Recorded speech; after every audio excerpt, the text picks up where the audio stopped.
You all have heard about Angry Birds. This game is also similar to that game. The most important thing I have noticed in this game is that only speed does not matter. In this game, along with speed, direction also matters. आप देख सकते हैं screen पे आपको एक red ball दिख रही होगी और आइडिया लगी गया होगा कि इस रेड बॉल से मुझे करना क्या है, ये 3 ब्लॉक्स को गिराना है। अब अगर मैं इस रबर बैंड को पूरी तरीके से स्ट्रेच कर देता बट डायरेक्शन ऐसी रखता तो मेरी दी हुई स्पीड का कोई काम नहीं हो, मतलब कोई काम में नहीं आती, बिकॉज बॉल हिट नहीं करती। बट अगर मैं स्पीड के साथ साथ डायरेक्शन का भी ख्याल रखूं तो आप देख सकते हैं हम हमारे टारगेट को अचीव कर सकते हैं। जब भी किसी गेम को बनाना होता है तो जो पर्सन वो गेम डिजाइन कर रहा होता है उस पर्सन को डायरेक्शन का इंपॉर्टेंस अच्छे तरीके से पता होता है कि फिर वो गेम एंग्री बर्ड्स हो या फीफा या पबजी, सभी गेम में डायरेक्शन का इंपॉर्टेंस बहुत होता है। और not only in the game, in life also direction is important. फिर अगर आपको एक जगह से दूसरी जगह पहुंचना है तो भी आपको डायरेक्शन चाहिए रहेगा, तब आपको गूगल मैप्स हेल्प करते हैं। और लाइफ में एक लेवल अचीव करना है, कोई आपका गोल है तो उस गोल को कंप्लीट करने के लिए भी आपको एक डायरेक्शन में काम करना पड़ेगा। तो फिर वो लाइफ का गोल अचीव करना हो या एक जगह से दूसरी जगह जाना हो या किसी गेम को बनाना हो, direction is important. So realizing the importance of direction, let us start our new chapter, motion in a plane.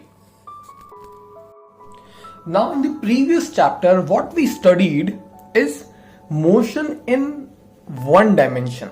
अब जब भी हम वन डायमेंशनल मोशन की बात करते थे तो हमें ज्यादा प्रॉब्लम नहीं आता था, क्योंकि अगर कोई ऑब्जेक्ट अगर अलोंग एक्स एक्सिस मूव कर रहा है तो उसके पास सिर्फ 2 ही डायरेक्शन पॉसिबल है जाने के लिए, या तो वो पॉजिटिव एक्स में जाता था या नेगेटिव एक्स में जाता था, या वो वाई एक्सिस के अलोंग मूव कर रहा है तो वो पॉजिटिव वाई के अलोंग मूव करेगा या नेगेटिव वाई के अलोंग मूव करेगा। तो हम एक डायरेक्शन को पॉजिटिव मान लेते थे तो ऑटोमेटिकली दूसरी वाली नेगेटिव हो जाती थी। बट अब हम पढ़ने वाले हैं मोशन इन अ प्लेन। आप समझते, प्लेन मतलब जब मैं एक्स वाई प्लेन की बात करता हूं तो एक्स वाई प्लेन, जैसे ये पेज भी क्या एक प्लेन है, तो इसके अंदर इनफाइनाइट डायरेक्शंस पॉसिबल है, मैं इनफाइनाइट वेक्टर्स ड्रॉ कर सकता हूं। तो उस केस में हमें डायरेक्शंस को समझना, हमें वेक्टर्स की स्टडी करना बहुत जरूरी होती है। बिकॉज आप जानते हैं वेक्टर्स 2 चीजों से मिलकर बनता है, एक होता है मैग्नीट्यूड, दूसरा होता है डायरेक्शन। और अगर दोनों में से एक भी चीज चेंज हुई तो वो क्वांटिटी चेंज हो जाती है। स्टार्ट करते हैं वेक्टर्स के थोड़े से टाइप्स पढ़ के। टाइप्स ऑफ वेक्टर, जिसमें पहला वेक्टर है इक्वल वेक्टर। अब सपोज करो ये ए वेक्टर है, ये एक बी वेक्टर है। मैं कब 2 वेक्टर्स को इक्वल वेक्टर बोल सकता हूं? तो वेक्टर अभी अभी मैंने कहा 2 चीजों से मिलके बनता है, एक होता है मैग्नीट्यूड एंड दूसरा होता है डायरेक्शन। तो जब 2 वेक्टर्स के मैग्नीट्यूड एंड डायरेक्शन दोनों ही सेम हो, आप देख सकते हो कि मैंने एक ए वेक्टर बना रखा है, एक बी वेक्टर बना रखा है। तो जब यहां पर इन दोनों वेक्टर्स के मैग्नीट्यूड भी सेम हो और डायरेक्शन भी सेम हो, तब मैं लिख सकता हूं vector A is equal to vector B. ये लिखने का मतलब क्या निकल के आया कि जो ए वेक्टर है उसके जो मैग्नीट्यूड होगा वो बी वेक्टर के मैग्नीट्यूड के बराबर ही है, एज वेल एज दोनों का डायरेक्शन भी सेम ही है। तो इन्हें बोला जाता है इक्वल वेक्टर्स। सेकंड है पैरेलल वेक्टर्स। पैरेलल वर्ड आपने अपनी लाइफ में इससे पहले भी बहुत बार सुना होगा। जब भी 2 लाइन पैरेलल होती है तो हम बोलते हैं उन दोनों के बीच में एंगल कितना बन रहा है, 0 डिग्री। आप देख सकते हैं अगर यहां पे ये मेरा एक वेक्टर ए है, ये वेक्टर बी है, तो दोनों पैरेलल दिख रहे हैं आपको, दैट मीन्स ये हो गए पैरेलल वेक्टर। बट आपके दिमाग में क्वेश्चन आएगा, क्या सर ये भी एक पैरेलल वेक्टर है? यस, इक्वल वेक्टर भी पैरेलल वेक्टर का ही एग्जाम्पल होते हैं, बट सभी पैरेलल वेक्टर इक्वल वेक्टर नहीं होते। अब सोचो ऐसा क्यों बोला मैंने? यस, आप देख सकते हैं कि यहाँ पे ये दोनों वेक्टर का डायरेक्शन तो सेम है, बट डायरेक्शन सेम हो जाने से क्या दो वेक्टर इक्वल होते थे? नहीं, डायरेक्शन के साथ साथ उनका मैग्नीट्यूड भी सेम होना जरूरी था। आप देख सकते हैं कि पहले वाले वेक्टर का मैग्नीट्यूड ज्यादा है दूसरे वाले वेक्टर से, इसलिए ये पैरेलल तो हुए बट इक्वल वेक्टर्स नहीं हुए। वेक्टर्स के टर्म्स में हम इस तरीके के एरो यूज करते हैं। अब आप देख सकते हैं कि पहले वाले वेक्टर का लेंथ दूसरे वाले से ज्यादा है, मतलब इसका मैग्नीट्यूड बी वेक्टर से ज्यादा है। तो पैरेलल वेक्टर इक्वल वेक्टर्स नहीं होते, बट सभी इक्वल वेक्टर पैरेलल वेक्टर होते हैं। चलिए अब हम पढ़ते हैं आगे। थर्ड टाइप का वेक्टर है एंटी पैरेलल वेक्टर। तो जैसे पैरेलल वेक्टर के बीच में एंगल 0 बन रहा होता था, एंटी पैरेलल वेक्टर्स के बीच में एंगल कितना बनेगा? 180 डिग्री। बाकी सब वही कहानी है जो मैंने ऊपर बताई है। नेगेटिव ऑफ अ वेक्टर का मतलब क्या होता है कि सपोज करो ये एक वेक्टर ए है और ये एक वेक्टर बी है। अब आप देख सकते हो कि मैंने दोनों की लेंथ तो सेम ही बताई है, दैट मीन्स दोनों का मैग्नीट्यूड तो सेम है बट डायरेक्शन अपोजिट है। इस टाइप के वेक्टर्स को बोला जाता है नेगेटिव वेक्टर। तो अगर मुझे ए वेक्टर को बी वेक्टर के बराबर बताना है तो मैं ऐसे लिखता, तो ये क्या होता? Equal vector. बट ये इक्वल वेक्टर थोड़ी ना है, इक्वल वेक्टर के लिए तो मैग्नीट्यूड एंड डायरेक्शन दोनों सेम होना चाहिए। यहाँ पे सिर्फ मैग्नीट्यूड सेम है, डायरेक्शन नहीं। तो उस केस में मुझे यहाँ पे एक माइनस साइन लगाना पड़ेगा। ये माइनस साइन क्या बताता है कि vector A and vector B का मैग्नीट्यूड सेम है बट डायरेक्शन वाइज ये दोनों अपोजिट है। फिर आता है fixed vector. Now fixed vectors, fix vector ऐसे वेक्टर होते हैं जिनके इनिशियल पॉइंट फिक्स होते हैं और इन्हें लोकलाइज्ड वेक्टर भी बोला जाता है। ये धीरे धीरे आपको आगे जाओगे तो और पता लग जाएगा, पर ये याद रखना जिनके इनिशियल पॉइंट फिक्स होते हैं हम उन्हें फिक्स वेक्टर बोलते हैं। Now free vectors. Free vectors का मतलब होता है ऐसे वेक्टर जिनका इनिशियल पॉइंट फिक्स नहीं है। जैसे मैं अगर आपको यहां पे एक वेक्टर ड्रॉ करके दे दूं तो ये एक फ्री वेक्टर मैंने बनाया है। अब जब मैं बोलता हूं कि ये एक फ्री वेक्टर है, दैट मीन्स मैं उसे उठाकर कहीं भी रख सकता हूं। अनलाइक फिक्स वेक्टर, जब मैंने वर्ड यूज किया था फिक्स वेक्टर, तो फिक्स वेक्टर में एक प्रॉब्लम थी। फिक्स वेक्टर का ये इनिशियल पॉइंट फिक्स होता है, तो मैं बाकी वेक्टर को मूव करा सकता हूं बट इसे नहीं मूव करा सकता कि ये पॉइंट फिक्स है। बट फ्री वेक्टर में ऐसी कोई पाबंदियां नहीं होती है। फ्री वेक्टर्स में मैं चाहूं तो इस वेक्टर को उठा के कहीं भी रख सकता हूं, बट आपकी जैसी इच्छा होगी आप वैसे नहीं रख सकते।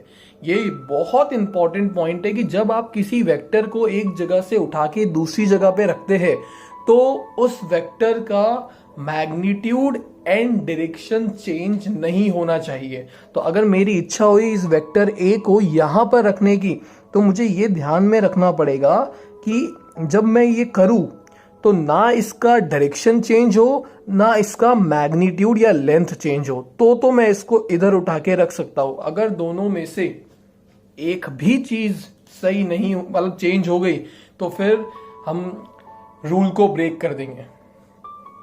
अब आता है कोलीनियर वेक्टर।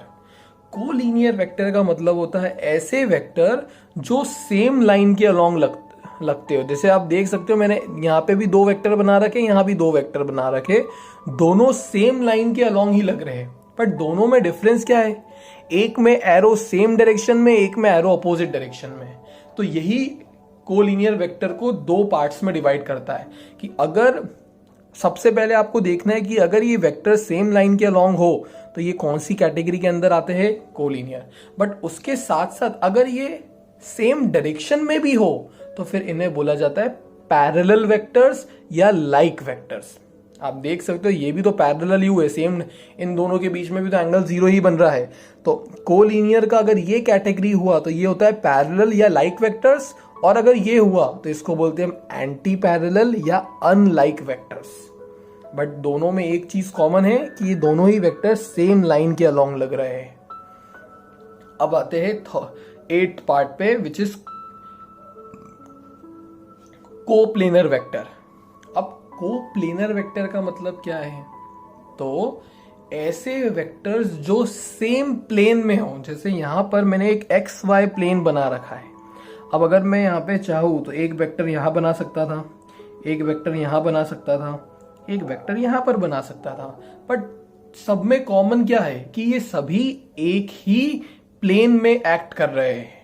तो इसलिए हम इन तीनों वेक्टर्स को क्या बोल सकते हैं? Coplanar vector. नेक्स्ट होता है को इनिशियल वेक्टर। को इनिशियल वेक्टर का मतलब क्या होता है? जब आपके वेक्टर्स का इनिशियल पॉइंट फिक्स हो। जैसे ये है वेक्टर ए, ये है वेक्टर नंबर बी, ये है वेक्टर नंबर सी।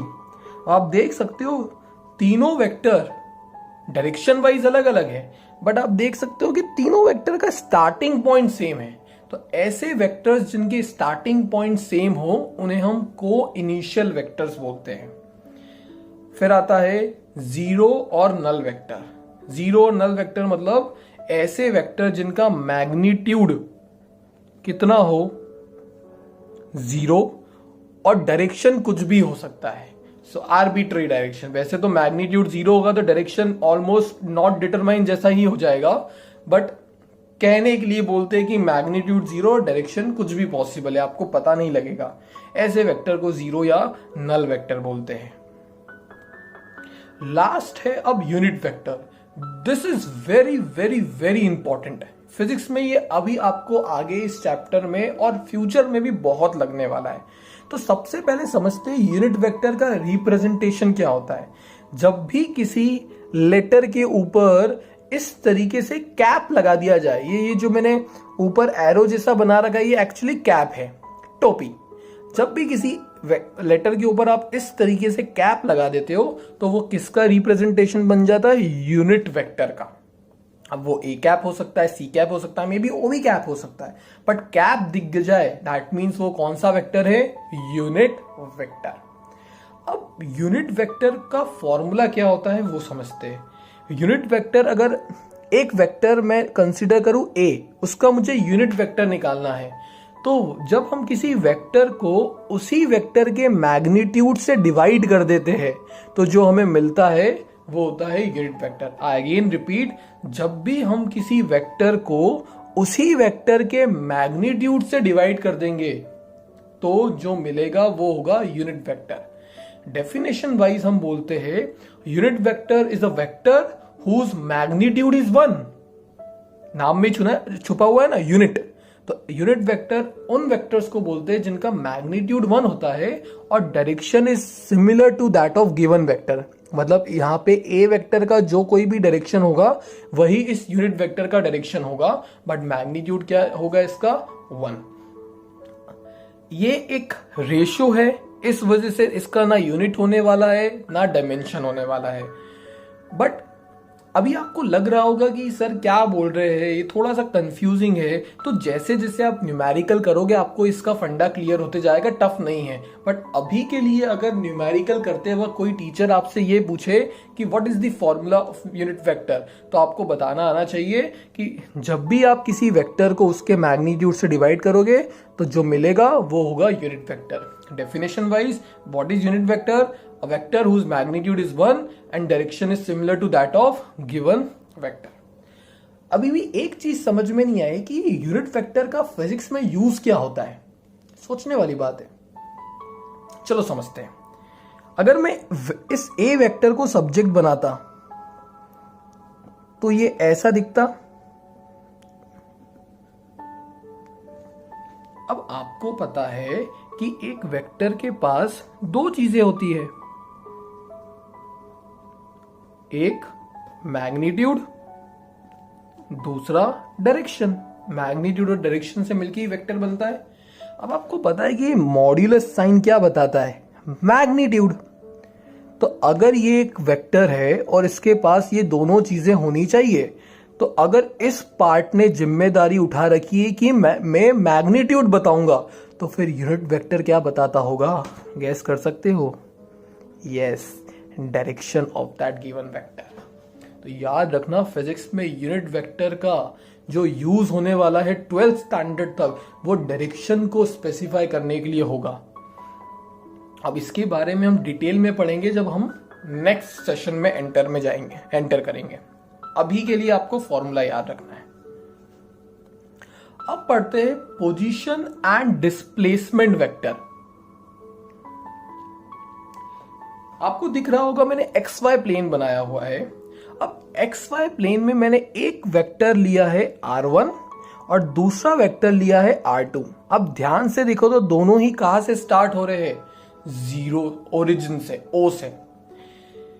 अब अगर मैं आपसे बोलता कि जो टाइप्स ऑफ वेक्टर आपने आगे पढ़े उनमें से कौन कौन से यहां पे एप्लीकेबल लगते हैं, तो देखो मैंने दो वेक्टर बताए हैं r1 r2। क्या दोनों सेम ही पॉइंट से स्टार्ट हो रहे हैं? ऐसे वेक्टर जो सेम पॉइंट से स्टार्ट होने हम क्या बोलते थे? यस, को इनिशियल वेक्टर। दूसरा, क्या दोनों के दोनों वेक्टर सेम प्लेन में नहीं है? तो यहां पर ये को प्लेनर वेक्टर्स भी हुए। पोजीशन वेक्टर अगर मैं वर्ड यूज कर रहा हूं तो बाय डिफॉल्ट आपका वेक्टर कहां से स्टार्ट हो रहा होगा? ओरिजिन से। अगर मैं वर्ड यूज करूं पोजीशन वेक्टर, तो पोजीशन वेक्टर उन वेक्टर्स को ही बोला जाता है जो वेक्टर्स ओरिजिन से स्टार्ट हो। तो क्या इसका मतलब ये नहीं हुआ कि इसका इनिशियल पॉइंट, ये वाला पॉइंट फिक्स हो गया? अगर इसका एक पॉइंट फिक्स हो गया तो क्या ये फिक्स वेक्टर की कैटेगरी में भी नहीं आ गया? यस, आ गया। आपको फिक्स वेक्टर क्या बताया था? जिसका एक पॉइंट फिक्स हो। तो देख सकते हो इसका ये वाला पॉइंट फिक्स है, तो ये फिक्स वेक्टर भी हुआ। तो याद रखना कि पोजीशन वेक्टर्स उन वेक्टर्स को कहा जाता है जो ओरिजिन से स्टार्ट होते हैं। अब ऐसे ही मैंने दो पोजीशन वेक्टर बनाए हैं, एक है r1, एक है r2। तो फिर ये वाला वेक्टर क्या होगा? तो इसको बोलते हैं डिस्प्लेसमेंट वेक्टर। क्या बोलते हैं? Displacement vector. अब ये डिस्प्लेसमेंट वेक्टर का फॉर्मूला क्या होता है? तो फॉर्मूला होता है final position vector minus initial position vector. अब अगर मैं इनिशियली यहां पे था तो ये मेरा पोजीशन वेक्टर हो गया r1। फाइनली मैं यहां चला गया तो this is my final position vector r2। तो final position vector minus initial position vector, ये क्या हो जाएगा? मेरा डिस्प्लेसमेंट वेक्टर, कि मैं कितना डिस्प्लेस हुआ हूं। डिस्प्लेसमेंट वेक्टर मुझे रिप्रेजेंट कैसे करूंगा? तो वो होगा r21। तो जब कभी भी r21 लिखा है तो वो होता है r2 माइनस r1। सिमिलरली अगर मैं फाइनल इनिशियली यहां पर होता और फाइनल यहां चला जाता, तो what will be my final position vector r1 और इनिशियल पोजीशन वेक्टर r2। तो जब final position vector r1 minus r2 करूंगा मैं, तो उस वक्त इसको क्या लिखूंगा? r12। तो ये भी मेरा क्या हुआ? Displacement vector. अब देख सकते हो मैं इधर से इधर जाऊं या इधर से इधर जाऊं, क्या इस डिस्टेंस, ये लेंथ चेंज होने वाली है? नो। तो मैं बोल सकता हूं ना कि ये जो डिस्प्लेसमेंट वेक्टर मुझे मिला r12 और r21, वो मैग्नीट्यूड वाइज तो सेम ही होने वाले हैं, उनकी लेंथ थोड़ी चेंज होने वाली है। बट आप देख सकते हो कि ये डायरेक्शन वाइज डिफर कर रहे हैं। अब आप गैस कर सकते हो ऐसे दो वेक्टर जिनका मैग्नीट्यूड तो सेम है, r12 वेक्टर r21 के बराबर है magnitude wise, but direction wise just opposite है। तो ये कौन से वेक्टर का नाम अभी हमने ऐसा सीखा था जिसमें दो वेक्टर भी हो, मैग्नीट्यूड भी सेम हो, डायरेक्शन भी अपोजिट हो? सोचो। Yes, negative of a vector, negative vector. तो मैग्नीट्यूड सेम, डायरेक्शन अपोजिट। तो अगर दोनों को मुझे इक्वल बताना है तो देखो r12 वेक्टर को मैं r21 से इक्वल तब बता सकता हूं जब मैं क्या लगा दूं आगे? माइनस। तो देखो आगे ही हमने जो टाइप्स ऑफ वेक्टर पढ़े वो सबके सब वेक्टर यहां पर ऑलमोस्ट यूज हो रहे थे, इसलिए उसको पढ़ाया जाता है। जैसे जैसे आप आगे जाओगे आपकी क्लैरिटी और आते चले जाएगी। So I again repeat, what is position vector? ऐसे वेक्टर जो ओरिजिन से स्टार्ट है उन्हें हम पोजीशन वेक्टर बोलेंगे। और डिस्प्लेसमेंट वेक्टर क्या होगा? Final position vector minus initial position vector. Displacement vector बताता क्या है कि मैं कितना और किस डायरेक्शन में मूव किया हो, कितना मतलब मैग्नीट्यूड और डायरेक्शन वाइज आपको दिख जाएगा। तो दिस इज डिस्प्लेसमेंट वेक्टर। अब हम पढ़ेंगे वेक्टर एडिशन। अभी तक आपने स्केलर एडिशन पढ़ा हुआ है, 2 + 2 4 होता है, 2 - 2 0 होता है, बट वेक्टर्स में ऐसा नहीं होता है। वेक्टर्स में 2 + 2 0 भी हो सकता है। इसलिए हमको नए रूल्स सीखने जरूरी है, नए लॉज सीखने जरूरी है। तो बेसिकली 2 इंपॉर्टेंट लॉज आपको सीखने हैं, एक है ट्रायंगल लॉ, एक है पैरेललोग्राम लॉ। स्टार्ट करते हैं ट्रायंगल लॉ से। ट्रायंगल लॉ में नाम ही बताता है ट्रायंगल। अब ट्रायंगल में आपको पता है 3 साइड्स होती है। तो ट्रायंगल लॉ क्या बोलता है कि अगर आप अपने ट्रायंगल की 2 साइड लो और उन्हें 2 वेक्टर से रिप्रेजेंट करो, जैसे ये ट्रायंगल की पहली साइड और ये हो गया वेक्टर ए। सपोज करो ये हो गई मेरी ट्रायंगल की दूसरी साइड और ये हो गया वेक्टर बी। तो जो इन दोनों वेक्टर का रिजल्टेंट वेक्टर होगा, वापस से रिपीट कर रहा हूं, इन दोनों वेक्टर का जो रिजल्टेंट वेक्टर होगा वो इस ट्रायंगल की 3rd साइड से रिप्रेजेंट किया जाएगा और अपोजिट ऑर्डर में कनेक्ट किया जाएगा। अब ये अपोजिट ऑर्डर क्या है, तो उससे पहले समझो सेम ऑर्डर क्या होता है। एक वेक्टर का इस वाले पार्ट को हम बोलते हैं टेल, इसको बोलते हैं हम हेड। तो मैंने क्या किया यहां पे, मैंने 2 वेक्टर्स लिए और उन्हें सेम ऑर्डर में कनेक्ट कर दिया एक ट्रायंगल की 2 साइड के तौर पर। तो ये देखो, वेक्टर ए का टेल, ये उसका हेड, ये वेक्टर बी का टेल, ये उसका हेड, सेम ऑर्डर में कनेक्ट कर दिया, 2 साइड से रिप्रेजेंट कर रहा हूं वेक्टर की। तो अब जो ये 3rd साइड होगा वो इस ट्रायंगल का इन दोनों वेक्टर का क्या रिप्रेजेंट करता होगा, रिजल्टेंट। और वो रिजल्टेंट अपोजिट ऑर्डर में कनेक्ट किया जाएगा। अपोजिट ऑर्डर का मतलब क्या है, टेल से टेल, हेड से हेड। तो व्हाट इज ट्रायंगल लॉ कि जब कभी भी आप 2 वेक्टर्स को ट्रायंगल की 2 एडजेसेंट साइड से रिप्रेजेंट करें और सेम ऑर्डर में कनेक्ट कर दे, टेल हेड, तो इन दोनों वेक्टर्स का जो रिजल्टेंट वेक्टर होगा आर, वो इस ट्रायंगल की 3rd साइड से रिप्रेजेंट होगा और कैसे ऑर्डर में कनेक्टेड होगा, अपोजिट ऑर्डर में। तो what is triangle law? When 2 vectors are represented by 2 sides of triangle in magnitude and direction taken in same order, then the 3rd side of that triangle represents in magnitude and direction the resultant of the vector. Clear है? Alright. अब समझते हैं parallelogram law क्या होता है। अब again triangle law किया था तो ट्रायंगल बनाया था, पैरेललोग्राम लॉ की बात करेंगे तो पैरेललोग्राम बनाएंगे। यहां पर मैंने क्या किया, 2 वेक्टर्स लिए, vector A and vector B, और दोनों को पैरेललोग्राम लॉ की 2 एडजेसेंट साइड से रिप्रेजेंट किया। तो दिस इज पैरेललोग्राम लॉ की एक साइड, और सॉरी पैरेललोग्राम की एक साइड और ये पैरेललोग्राम की दूसरी साइड। और देख सकते हो ये एक वेक्टर ए है, ये एक वेक्टर बी है। तो पैरेललोग्राम लॉ कहता है कि जब कभी भी आप एक पैरेललोग्राम की 2 एडजेसेंट साइड को 2 वेक्टर से रिप्रेजेंट करोगे तो इन दोनों वेक्टर का जो रिजल्टेंट वेक्टर होगा वो इस पैरेललोग्राम का क्या होगा, डायगोनल। तो यहां पे मैं लिख सकता हूं आर वेक्टर जो होगा वो ए वेक्टर प्लस बी वेक्टर के बराबर होगा। अब एक राज की बात बताऊं तो पैरेललोग्राम लॉ और ट्रायंगल लॉ अलग अलग नहीं होते हैं। चलो मैं आपसे एक क्वेश्चन पूछता हूं, फ्री वेक्टर्स क्या होते हैं, याद है? अभी थोड़ी देर पहले पढ़ा था। फ्री वेक्टर्स उन वेक्टर्स को बोला जाता है जिन्हें आप उठा के कहीं भी प्लेस कर सकते हो, बट कंडीशन क्या होगी, मैग्नीट्यूड एंड डायरेक्शन चेंज नहीं होना चाहिए। अब मैं क्या करता हूं, चुपचाप इस बी वेक्टर को उठा के यहां पर शिफ्ट कर देता हूं। अब आप देख सकते हो जब मैंने ऐसा किया तो ना ही मैंने डायरेक्शन चेंज किया, इसका डायरेक्शन इधर था, इसका भी डायरेक्शन उधर है, ना ही मैंने मैग्नीट्यूड चेंज किया। अगर मैंने दोनों चीजों का पालन किया है तो मतलब मैंने फ्री वेक्टर्स के रूल्स को फॉलो किया हुआ है। अब आप देख सकते हो इस वाली लाइन को भूल जाओ तो क्या अब ये ट्रायंगल ही नहीं बन गया? तो ये और ये सेम डायग्राम नहीं दिखने लग गया? अब यहाँ पे हमने क्या पढ़ा था कि जब भी हम एक ट्राइंगल की दो साइड्स को सेम ऑर्डर में कनेक्ट करते हैं तो उनका जो रिजल्टेंट होता है वो थर्ड साइड से रिप्रेजेंट होता है, वो अपोजिट ऑर्डर में कनेक्टेड होता है।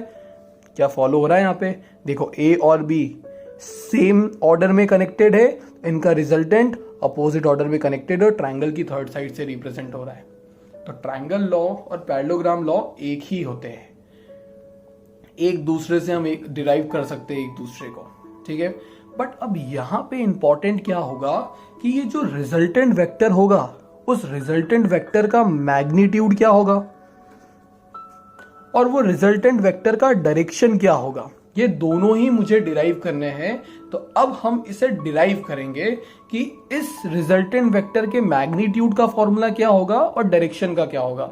डायरेक्शन जनरली कैसे बताई जाती है कि अगर मैं बता दूं कि मेरे रिजल्टेंट वेक्टर ने वेक्टर ए के साथ अल्फा एंगल बनाया है, तो अगर आप ए वेक्टर पे खड़े हो और मैं बोल दूं आपसे कि आप 30 डिग्री ऊपर चला जाओ, तो क्या आप यहां पर पहुंच जाओगे? यस, मैंने आपको डायरेक्शन बता दी। तो जनरली जब मैं डायरेक्शन डिफाइन करूंगा इसकी, तब मुझे इस टाइप का अल्फा एंगल निकालना होता है। अब वो ए वेक्टर से भी बन सकता है और वो बी से भी बन सकता है, वो हमारे ऊपर होता है। बट अगर ये अल्फा मैं आपको दे दूं तो मैग्नीट्यूड में इस फॉर्मूले से बता दूंगा जो मैं डिराइव करने वाला हूं, और डायरेक्शन वाइज बोल दूंगा ए वेक्टर पे खड़े होके 30 डिग्री ऊपर चले जाओ। अब रिजल्टेंट के पास पहुंच जाओगे। मेरा काम था आपको पहुंचाना, मैंने पहुंचा दिया। तो अब हम उसका स्टार्ट करेंगे डेरिवेशन।